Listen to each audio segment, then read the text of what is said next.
What's going on YouTube? This is Boxingwave and we are back. We're going to talk a little bit more about the heavyweight division. I got two separate videos that I'm going to do today. One I'm going to release now. This is going to be the first of the two where I talk about Tyson Fury and Alexander Usyk moving on and that fight.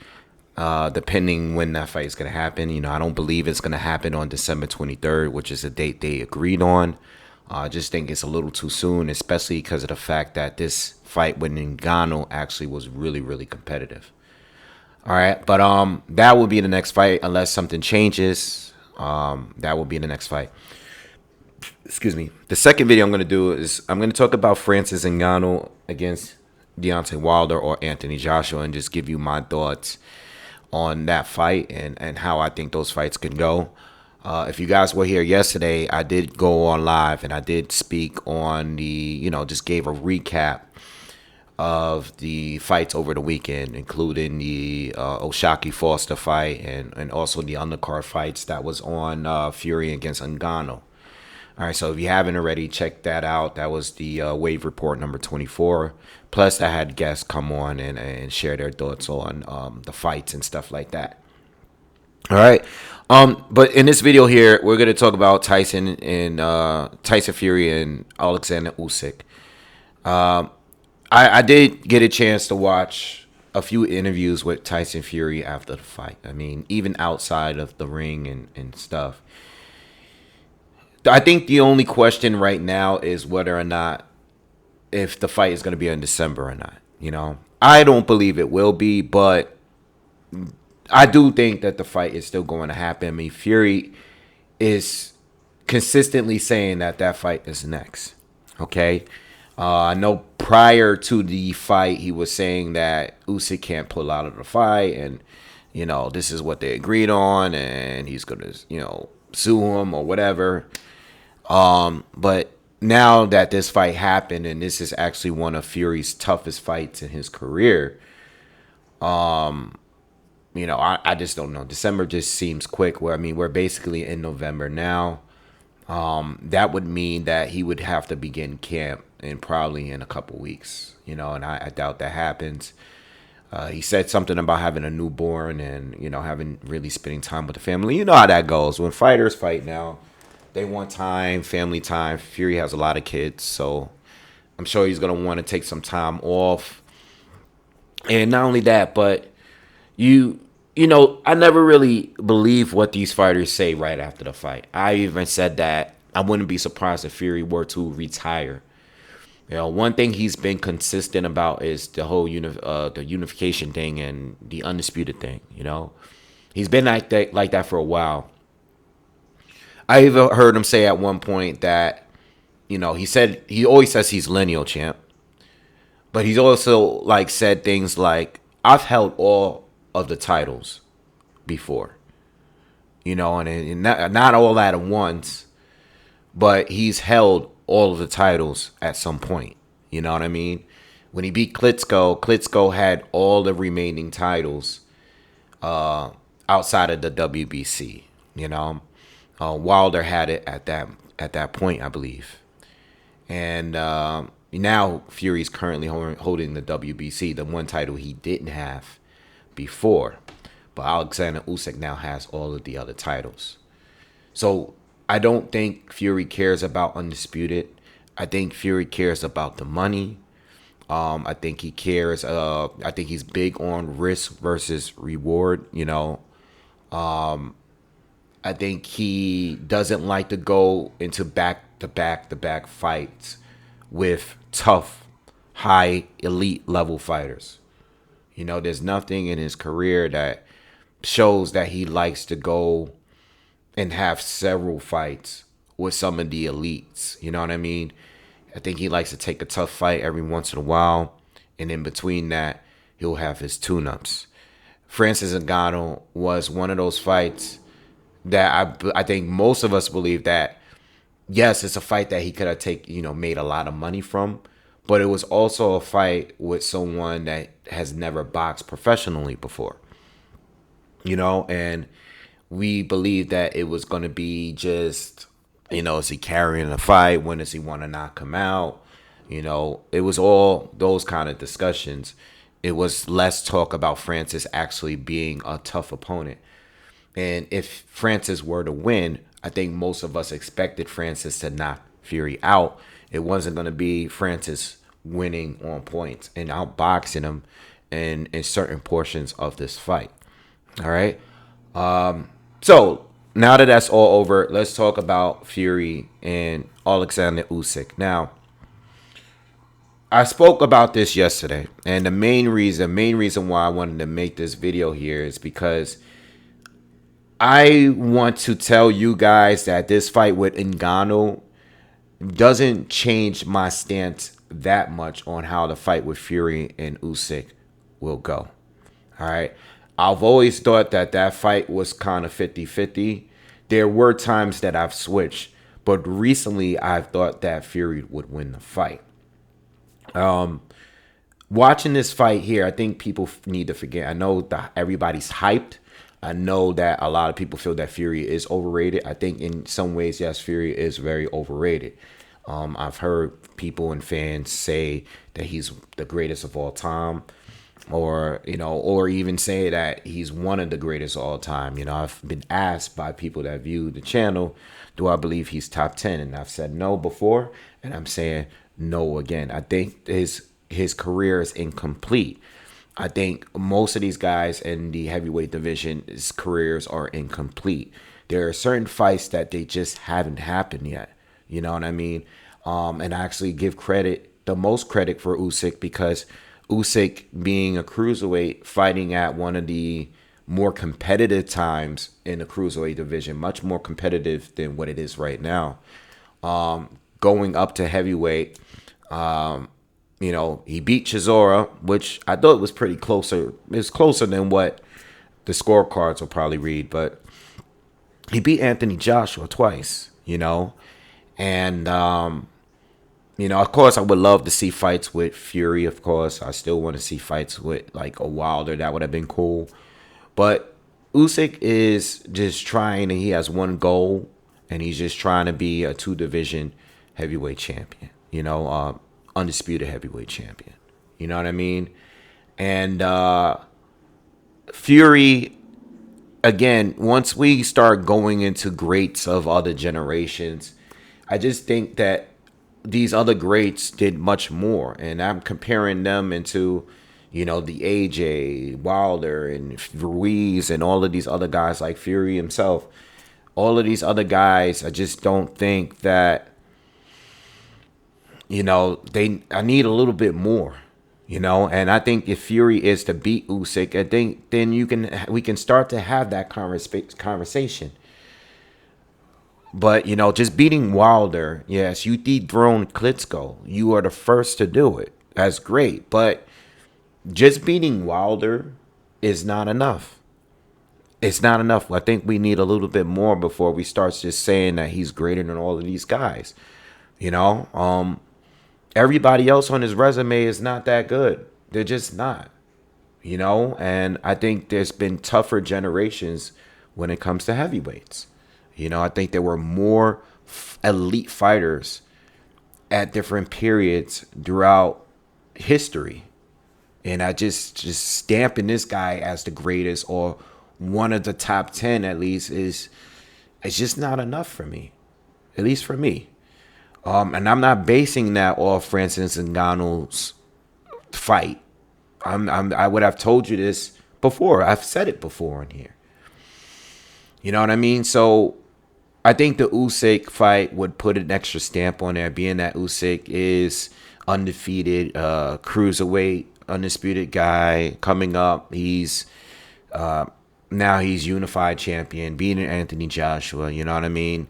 It would put up. It's a bigger win than all of the other current heavyweight fighters, in my opinion. Usyk is the other best guy. All right. And I still want to see the fight, and I still think it's a very tough fight to call. Because boxing fans, you're as good as your last fight. People forget real quick. Sometimes I forget the outcome of these fights. You got to remember, once a fighter struggles just a tad bit, in any fight, right away, people write them off. Like Usyk just had a tough fight with Daniel Dubois, which, there was a whole controversy about whether or not the punch was low. Now, if the punch wasn't low, a lot of people look at it as a knockout. It would have been a knockout because Usyk was down for a long period of time, much longer than a 10 count. So people are looking at it like he's weak to the body. People have said this before because they went back to the amateur days, and there's a video clip that shows Usyk getting dropped by Beterbiev. You know what I mean? And we haven't really seen anyone really attack his body.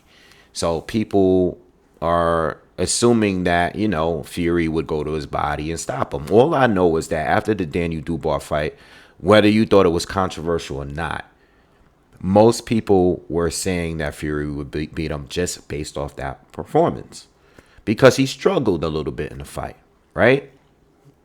You saw him retreating at points because Dubois was going to his body. But then we have Fury against Ngannou the other day, and Fury got dropped. Fury got a small cut on his forehead, He was being outboxed. He looked like he never really figured out Ngannou in the ring that night. Ngannou was just very good. It was much better than what we expected him to be. And for the people that are riding just solely off that one performance, if you felt that way prior to that, if you felt that Fury wasn't that good in the Chisora trilogy or the Dillian White fight or the Deontay Wilder fights, that's cool. But if you're going by the Ngannou fight, you guys got to understand, no one saw Francis Ngannou fight as a boxer before. Everything that we thought and we believed leading up to this fight was based on MMA performances, all right, and his lack of experience as a pro boxer. Now, I know he says he's boxed before. He even said that he boxed first, okay? I think Anderson Silva's situation is the same, right? Clearly, he was pretty good as a boxer. Wasn't enough to beat Jake Paul or whatever, but he's also like 40-something years old, right? But Silva was a pretty good boxer. He was good. And now Ngannou has proven that he's a pretty good boxer as well. No one was able to know that. Even the open workouts, he looked slow. He looked clumsy. He's very big and muscular. We figured that he was going to get burnt out. He looked like a top boxer. And when I mean top, I mean like he can compete with the top. I don't know if he beats Joshua Wilder and Ruiz and all of these guys. Zhang, you know what I mean? I don't know if he beats them all, but he should be. We know now that he can at least, bare minimum, he can at least compete with them. And we can't base everything off that because Fury might have not prepared at his best. That's what people are saying. It might be that. Fury claims that he did. Fury just said that, what are you preparing for? You never seen the guy fight before. You don't know what to expect from him. You could be at your best, but you're fighting him. You're the one that's testing out how this guy fights. Now everybody knows how he fights. So whether Wilder, AJ, whoever fights them next, they know what to expect. Fury didn't know what to expect. We didn't know what to expect. You know what I mean? So going into the Usyk fight is a completely different fight. And Usyk still has his issue. I want to say issues, but I think there are some fights there that Usyk struggled in, and we can say that we can go back to those fights. One thing about Usyk is what I'll say about him, and I've always said this, and it's clear. Usyk has never lost to anyone in the second half of the fight. We know that he's undefeated. We know that he struggled in certain fights. But he's always looked great in the second half of the fight. When these heavyweights, these bigger guys are slowing down, he's just getting warmed up. When you got fighters like Tony Bellew, who was clearly winning the fight, all right, looked like he had Usyk's number. What happened in the second half of the fight? He got dominated and he got stopped.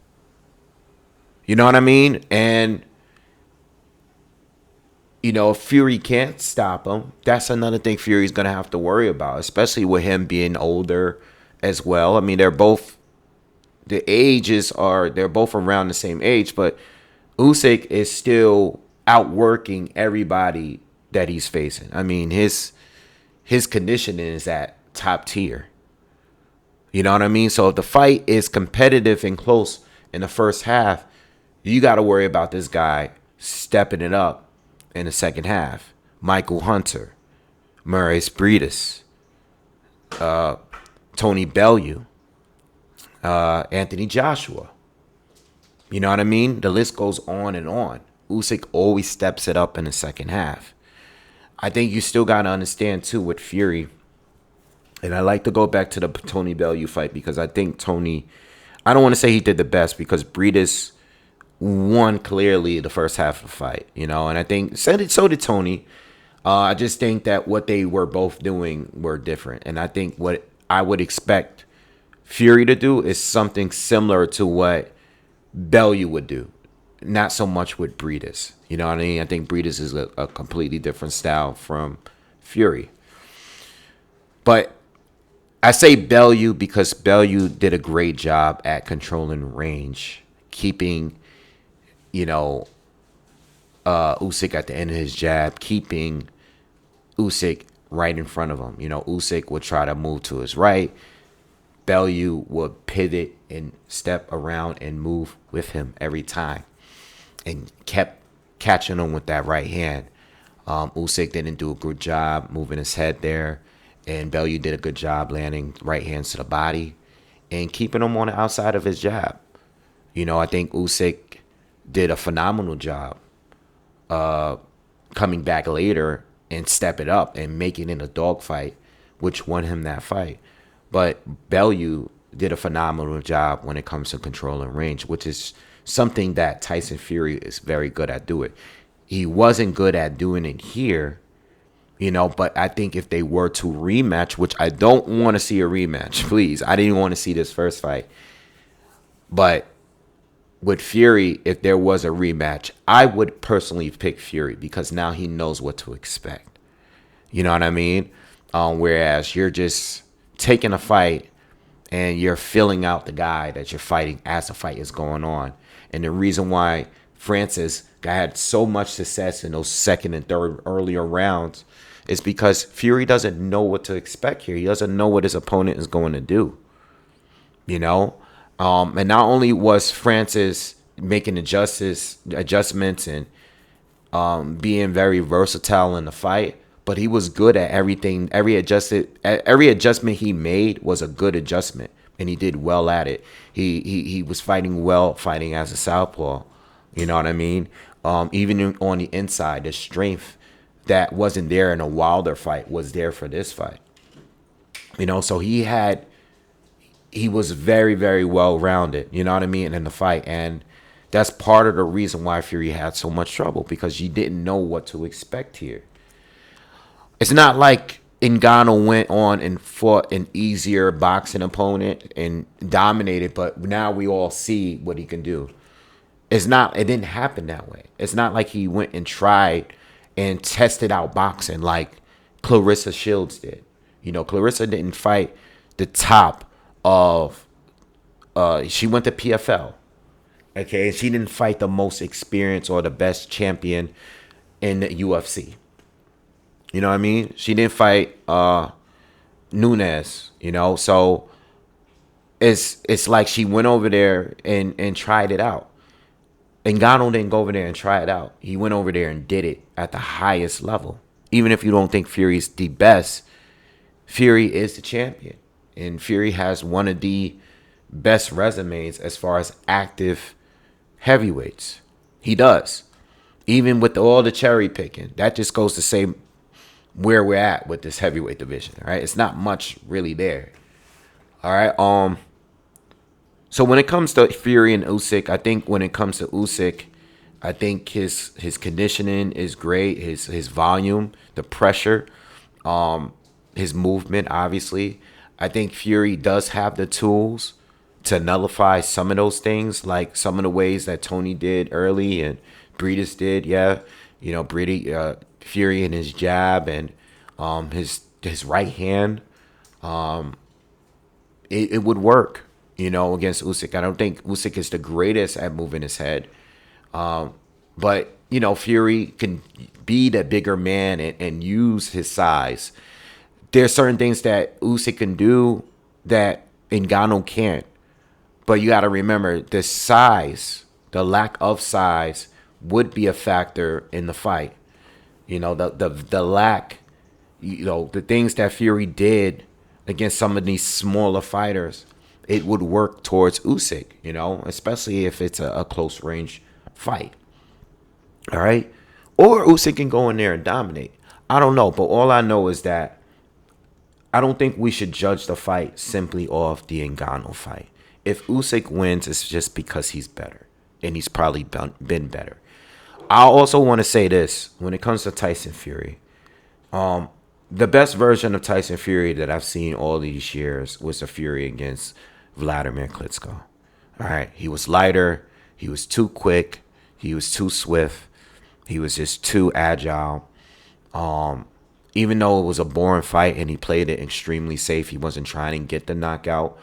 As far as movement wise, I have not seen a fighter, in my opinion, in this generation, in the heavyweight division that looked better than that version of Fury. And I could go back to that fight today. I probably went back to it maybe, some time ago. But whenever I do go back and look at the highlights of that fight, I still think that version of Fury beats anyone that's boxing right now in the heavyweight division, including Usyk, Wilder, Joshua.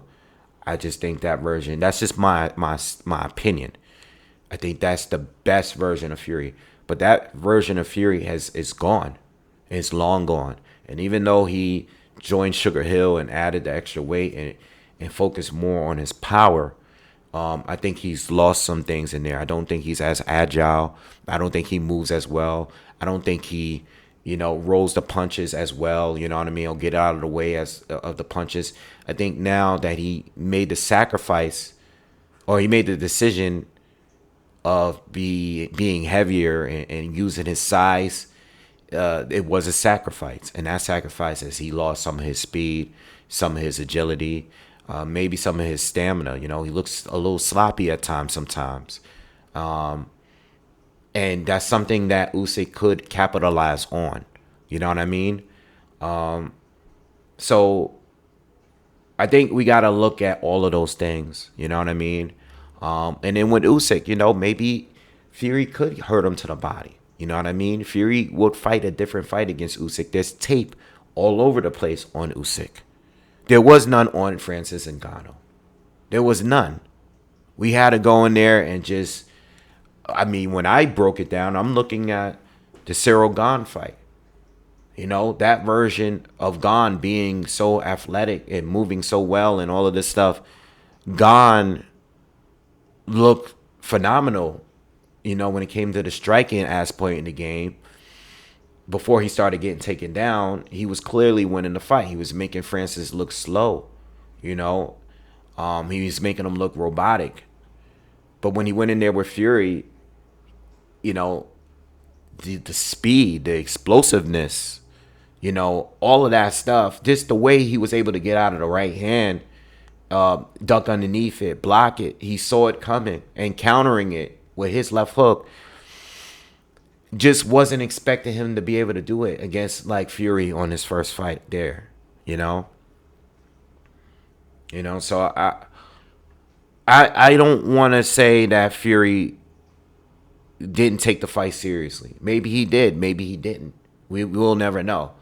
But what I do know is that we've never seen the guy fight before. And it's hard to prepare when you don't know you don't know what your enemy is bringing. Now, when Ngannou fights the next guy, they know exactly what he's bringing. And it's going to be all about doing a better job than Fury, or beating him or whatever, you know. And they know what to expect now. They know that he's gonna switch. You know what I mean? Um, we'll get into that when I make a video about Ngannou and Wilder and AJ. But for Usyk and Fury, I think the main reason why I wanted to make this video is just simply talk about that fight and not people. I didn't want people to get, side blinded and stuff based on this performance. It hurts Fury, but it hurt Usyk coming off the Dubois fight, which was controversial, because he didn't look great. And I can tell you, after that fight, people were like, Fury definitely is going to beat him. Because we only remember the last fight, the last performance. And if it's not a great performance, and if you're not dominant, everybody's going to expect the next guy, the opposition, to win easily, So anyway, that's my thoughts on this. I don't want to keep making too many videos about it, but I do enjoy talking about the heavyweights, even if we get a lot of nonsense with this division. I'm hoping the fight happens. I think if Fury doesn't take the fight, it's a bad look for him, but I wouldn't be surprised if I think it would be if it's because he's going to retire more so than fighting someone else again. You know what I mean? I think if Usyk doesn't happen, I think at this point Usyk gotta happen, and if not, he's just going to straight up retire. All right. Anyway, let me know what you guys think in the comments. Please subscribe to the channel. I'm out of here. I'll see you guys on the next one. Peace.